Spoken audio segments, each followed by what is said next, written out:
annealing. It's one of those processes that I firmly believe is necessary for precision reloading. I've been using amp products since they first hit the market. The Mark II DB is now out, and you're probably wondering, should I upgrade or buy one? Well, I got my hands on one. Let's take a look. And this is it. This is the Mark II DB. You can see my Mark II sitting right here. Now, I bought my Mark II pretty much right after it came out. Before that, I had purchased a Mark I. And now the Mark II DB is out. And to be honest, this isn't mine. This is actually a friend's. He let me borrow it. I really wanted to do a video on these. And, you know, my Mark II works really, really well. And I just haven't gotten a Mark II DB yet. But I'm really glad I was able to use this because I really like their products and I do believe in them. Now, a couple things I should get out of the way. First off, I'm really sorry these fans are running. It is probably being picked up by the mic. And while I try to make the cleanest videos possible, it's impossible to have these on without these fans running, and that may be causing a dull hum, so I do apologize. Second, I actually had a video made about the DB back when I was at SHOT Show in middle of February. And I've known the amp guys for a very long time. We've talked over the years. They are fantastic people to deal with. And they took a lot of time going through the machine, all the differences. You know, they were super excited. It hadn't been on the market yet. They were just about getting ready to ship. And for whatever reason, probably user stupidity, I messed up their particular video on my SD card and it was irrecoverable and I was unable to put that video out.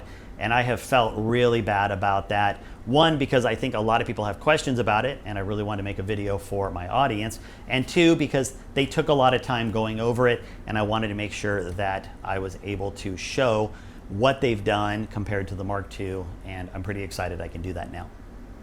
So let's talk about some of the simple basics. Well, the first thing to understand is these are separate, different designed cases. They look very similar, but dimensionally there are just a few little changes that they've made.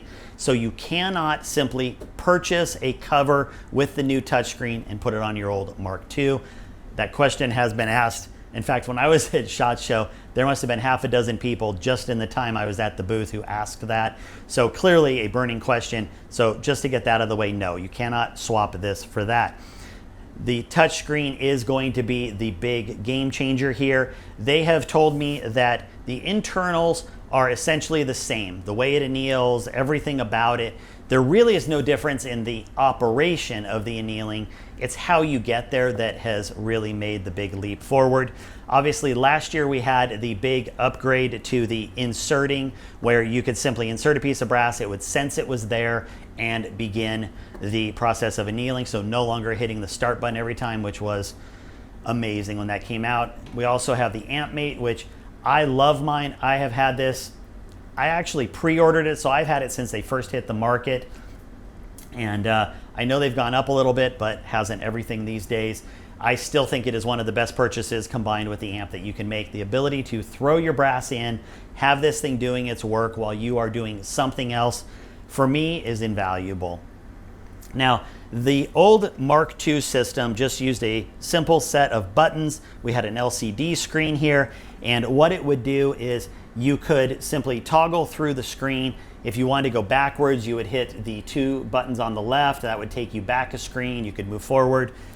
The new touchscreen is obviously a touchscreen, so now I can go backwards, I can go sideways, I can choose whatever I want, and that is really cool. They've also incorporated a database system, so you can save a huge number of, like, the brass. You can name it, it has the number on there, you can recall it, instantly start annealing, no more, you know, this is my old database system. So you can see here, I had you know, painter's tape that I would neatly cut and then write the different cartridges, turn, no turn, what the settings were. That was my database system. And I know people who have much, much larger databases than I do, and they use maybe a notebook or something like that. But no more. You can just throw it in here and you are good to go. You know, there's probably people that are a little paranoid. If this breaks, what do I do? Well, you could always take a screenshot of it and, you know, take a picture with your phone and save all of your settings and have that as well. I do know that isn't a horrible idea either, because just recently I keep a picture of my settings on my phone. I was at a friend's house. I needed to anneal some brass, and I was able to simply enter my number, and we were good to go. So having those numbers isn't the worst idea on a phone anyway. It does come with the great cover that they've always had. I think that's nice because not everybody's going to be using this on a daily basis, and it does keep dust and everything off. It's obviously going to come with their little yellow cover that screws in the plug here, and that's good. And then one of the other great things is they're really good about having a good manual. This has a really good walkthrough. You can even manually write in your numbers if you want. And so I think that is great.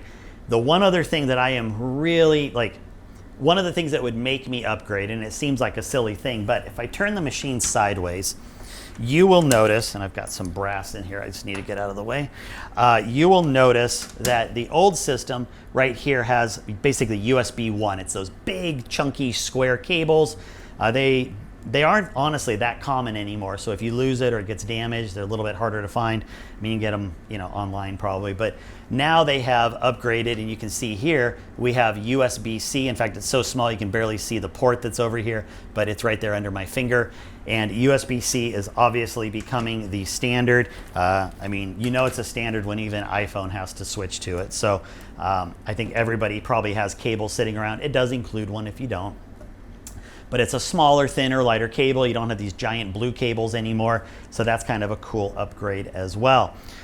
With that, I'm going to flip the cameras around. We're going to get up and close with this, and I'm going to show you the difference between, for instance, doing an Aztec setting here versus creating an Aztec setting here. And then we will walk through some of the other things like the database and stuff like that. So let me get turned around, and I'll be right back with you. We are going to start by showing just a simple process, which is how to use the Aztec on the Mark II so that I can show you the difference over on the DB. So on the current Mark II that I'm using, I would go to the Aztec setting. And again, to select these, I'm going to be using the plus and minus button to move around. I hit start to go into Aztec. I wait for it to show me the patent. And then I can click over to analyze. I'm going to look at the pilot that I'm using, which is a 20. I have to hit start to move over, hit that twice for 2, move over. I need a 0, so I'm good. And then I need pilot A, so I'm ready to go. Now I would simply screw in my pilot, and I have a shell holder here in their shell holder, and then a piece of brass. Please remember, when this thing comes out, it is going to be just ripping hot and could cause serious damage to your fingers if you grab it. But what we're going to do is we're going to insert that now and then hit the start button.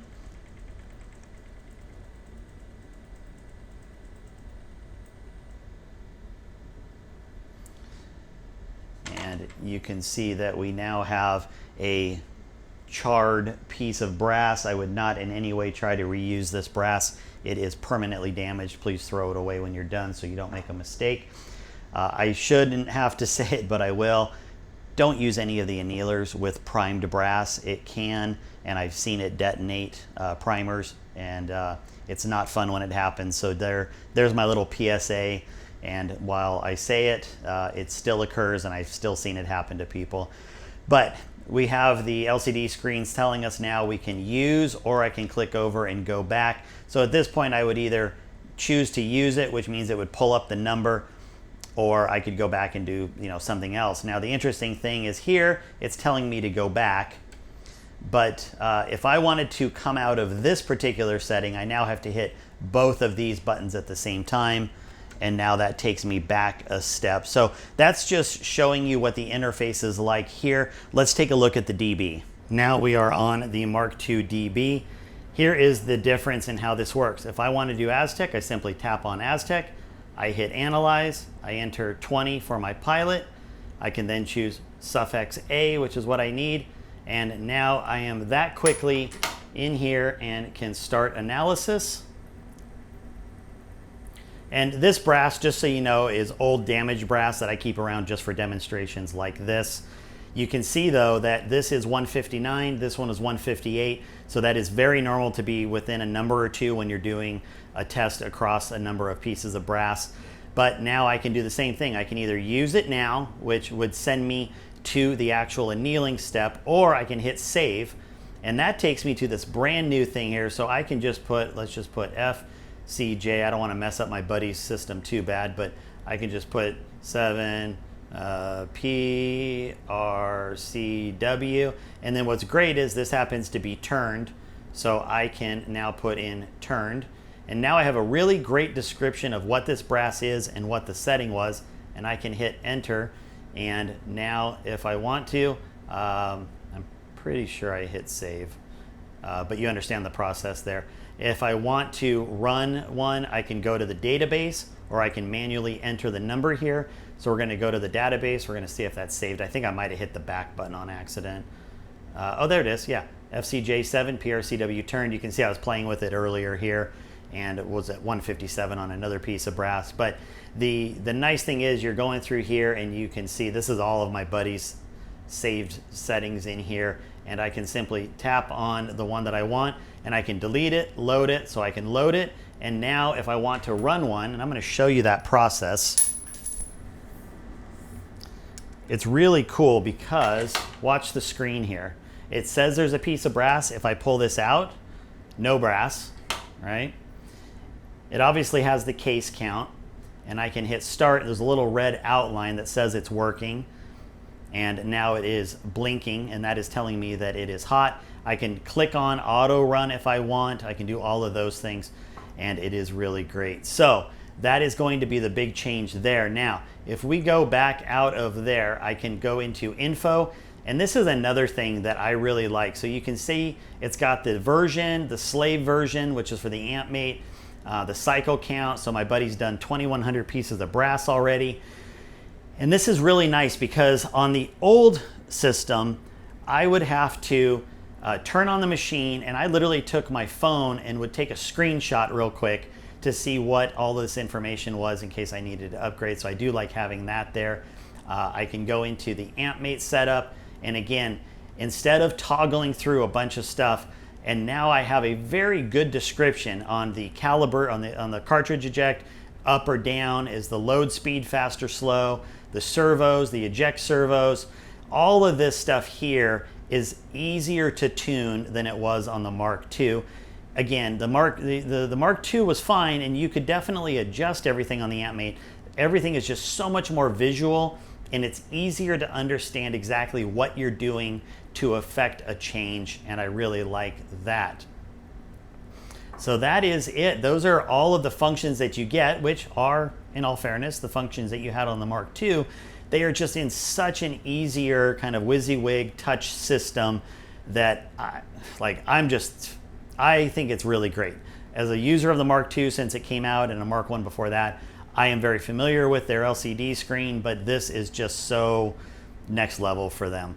Let me get reset up and then talk about a couple little things, and we will be all set. And there it is. That is really the biggest differences between the Mark II and the Mark II DB.